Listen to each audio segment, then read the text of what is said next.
The demonstration of integrity. The demonstration of integrity. Is it possible, I want to ask the question, is it possible to be a person of integrity when we are surrounded in a culture that no longer values integrity? I believe the answer is yes, we can. And I want to show you why. Go to Job. You're in Psalm 15. Just go back to Job, and let's begin in chapter 2. Because I want to give you a biblical example of a man who valued integrity more than anything else. And his name is Job. Even though he is known more for the subject of what? Suffering, he ought to be remembered for his integrity.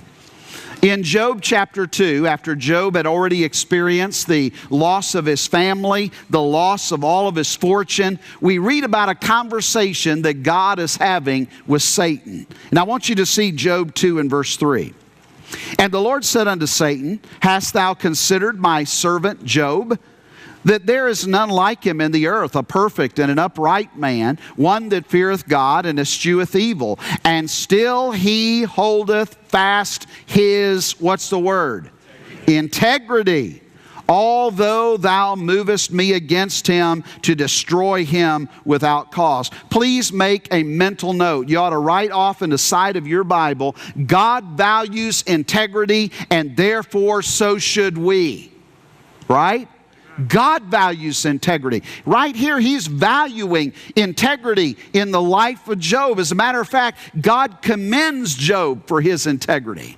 Says, Satan, look what you've done to him. But I want you to know that he still holds fast to his integrity. He still understands what is right and what is wrong is wrong.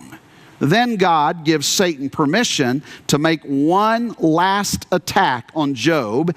And so this time, Satan destroys Job's health. You know the story. But I want you to notice what Job's wife tells him to do down in verse 9. Go to chapter 2, verse 9. Then said his wife unto him, Dost thou still retain thine what? Integrity. Curse God and die. Job's wife was essentially telling him to change his values. Why? Because life had changed. That's what his wife was saying.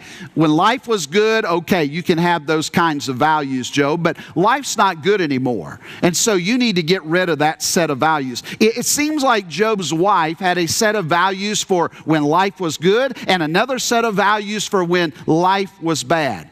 But guess what? We are to have the same set of values whether life is good or whether life is bad.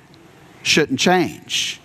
If you read on in the following chapters, and we don't have time to do that this morning, Job's friends basically told him to do the same thing that his wife had told him to do.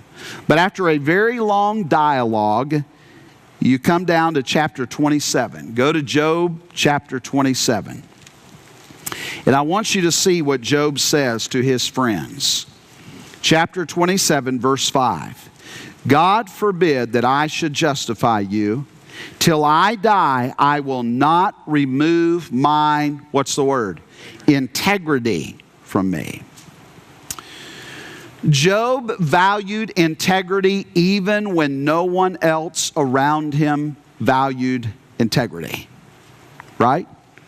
Read the book of Job. He lost it all. His wife said, Are you still clinging to that set of values? Yes, I am. His friends kept coming and sitting with him and saying, Really? Are you going to continue to hold fast to that integrity, that mental set of morals and beliefs and principles that you've always adhered to? And he says, Yes. Amen. Yes, I am. In fact, he says, Till I die, I'm going to be a man of integrity. Job valued integrity more than all of his fame, more than all of his fortune, more than his friends, and even more than his family. Job valued integrity because he knew that God valued integrity. Job is an example to all of us today. Can I ask you a very personal question? Do you value integrity? Are you a man of integrity? Are you a woman of integrity? Are you a teenager with integrity? Do you have a biblical framework of what is right and what is wrong? Do you have that biblical framework to where you have a set of morals and ethics and beliefs and principles that you abide by no matter what circumstances you're in? Are you one way in church and then another way on Monday? Are you one way at home and then another way on business trips? Are you a person who values integrity? And by the way, God sees the heart. We can fool other people. Others around you here today might think that you're a man or a woman of character and integrity. But you know deep down whether you are or not.